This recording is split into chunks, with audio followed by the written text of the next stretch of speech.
తగ్ లైఫ్ నాయకుడి తర్వాత కమల్ హాసన్ మణిరత్నం కాంబినేషన్లో వచ్చిన ఈ సినిమాపై భారీ అంచనాలే ఉన్నాయి. సింబు, త్రిష, అభిరామి నటించిన తగ్ లైఫ్ గ్యాంగ్స్టర్ మాఫియా బ్యాక్డ్రాప్లో యాక్షన్ థ్రిల్లర్గా తెరకెక్కింది. సారీ చెప్పను అన్న కమల్కి ప్రేక్షకులు థ్యాంక్స్ చెప్పారా, సారీ చెప్పారా? తగ్ లైఫ్ మరో నాయకుడు అనిపించుకుందా? సినిమాపై రియాక్షన్స్ ఎలా ఉన్నాయి? రివ్యూలో చూద్దాం.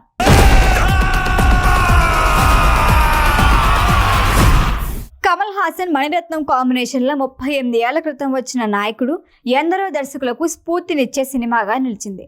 అలాంటి సినిమాను తగ్ లైఫ్ చూసిన తర్వాత మర్చిపోతారు అన్నారు కమల్ హాసన్. సినిమా రిలీజ్కి ముందు ప్రెస్ మీట్లు, ఇంటర్వ్యూలు, ప్రమోషన్లు ఓ రేంజ్లో చెప్పుకొచ్చారు. కన్నడ నాట వివాదం కారణంగా మరింత ప్రచారం జరిగింది. మరి సినిమా ఎలా ఉందో, ప్రేక్షకుల రియాక్షన్ ఏంటో తెలుసుకునే ముందు కథ ఏంటో చూద్దాం. ఢిల్లీలో రంగరాయ శక్తిరాజు డాన్. పోలీసులు రౌండప్ చేసి జరిపిన కాల్పుల్లో పేపర్ వేసే వ్యక్తి మరణిస్తాడు. తన కొడుకే అమర్. తనని తీసుకువెళ్లి సొంత తమ్ముళ్లా పెంచిన శక్తిరాజు నేర సామ్రాజ్యంలో కుడి భుజంలా మార్చుకుంటాడు. ఓ కేసులో జైలుకి వెళ్లాల్సి వచ్చినప్పుడు తన తర్వాత బాధ్యతల్ని అమర్ చూసుకుంటాడని చెబుతాడు శక్తిరాజు. కానీ తిరిగి జైలు నుంచి వచ్చేసరికి తనపై అటాక్ జరుగుతుంది. అది చేయించింది అమర్ అనే డౌట్ వస్తుంది. అప్పుడు మొదలవుతుంది వార్. సొంత సోదరులా పెంచిన అమర్పై శక్తిరాజుకి ఎందుకు సందేహం వచ్చింది? ఇద్దరి మధ్య గొడవకి కారణమైన ఇంద్రాణి, శక్తిరాజు భార్య లక్ష్మీ పాత్రలేంటి? శక్తిరాజు నేపాల్ వెళ్ళినప్పుడు ఏం జరిగింది? ఈ ప్రశ్నలకి సమాధానం తెలియాలంటే థియేటర్కి వెళ్లాల్సిందే. మాఫియా, గ్యాంగ్స్టర్ యాక్షన్ డ్రామాల్లో ట్రెండ్ సెట్టర్గా నిలిచిన నాయకుడిని మరిపించేలా ఉంటుందనే ప్రచారంలో తగ్ లైఫ్పై మంచి అంచనాలు ఏర్పడ్డాయి. అయితే నవాబ్ అనే మూవీ కూడా సేమ్ బ్యాక్డ్రాప్లో కుటుంబ కలహాల కాన్సెప్ట్తో వచ్చింది. ఆ సినిమా కూడా మెప్పించింది. అయితే ఇప్పుడు తగ్ లైఫ్ మాత్రం నాయకుడు కాదు, నవాబును మార్చి తీశాడా అనిపిస్తుంది. సినిమా ఆరంభం అదిరిపోయింది. స్టోరీతో పాటు ఒక్కో క్యారెక్టర్పై క్యూరియాసిటీ పెరుగుతుంది. తర్వాత ఏం జరగబోతోంది అనే ఇంట్రెస్ట్ క్రియేట్ అవుతుంది.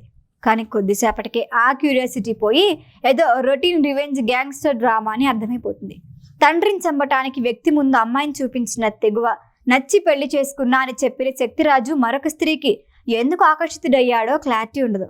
తండ్రి చనిపోయిన తర్వాత అన్నీ తానే పెంచిన శక్తిరాజుపై అమర్ ఆలోచన విధానం కూడా సరిగ్గా అనిపించదు. ఇంటర్వెల్ వరకు కొంత స్లోగా ఉండే సినిమా సెకండ్ హాఫ్లో జోరు పెరుగుతుంది. సినిమా మొత్తానికి ఫస్ట్ ప్లస్ పాయింట్ అంటే ఖచ్చితంగా రెహమాన్ అనే చెప్పాలి.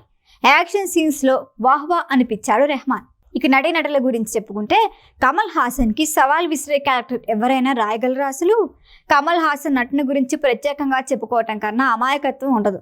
అలాంటి నటుడి ముందు ధీటుగా నిలబడ్డాడు సింబు. లుక్స్, యాటిట్యూడ్లో తన మార్కు చూపించాడు. ట్రైలర్లో రచ్చు తప్ప హీరోయిన్స్ త్రిష, అభిరామికి సినిమాల్లో పెద్దగా ఇంపార్టెన్స్ లేదు. మిగిలిన వారంతా తమ పరిధి మేరకు నటించారు. ఐశ్వర్యలక్ష్మి క్యారెక్టర్కి క్లైమాక్స్లో కొంత ఇంపార్టెన్స్ ఉంటుంది. ఓవరాల్గా తగ్ లైఫ్ గురించి చెప్పుకోవాలంటే కథపరంగా కొత్తదనం ఉండదు. నాయకుడిని మరిపించేలా లేనే లేదు. కానీ కమల్ హాసన్, సింబు నటన చూసేందుకు, రెహమాన్ మ్యూజిక్ మ్యాజిక్ ఎంజాయ్ చేసేందుకు థియేటర్కి వెళ్ళొచ్చు. అది కూడా ఇలాంటి అంచనాలు పెట్టుకోవద్దు. ఈ వీడియో కనుక మీకు నచ్చినట్టయితే లైక్ చేయండి, షేర్ చేయండి, సబ్స్క్రైబ్ చేయండి. అలాగే పక్కనే ఉన్న బెల్ ఐకాన్ని క్లిక్ చేయండి.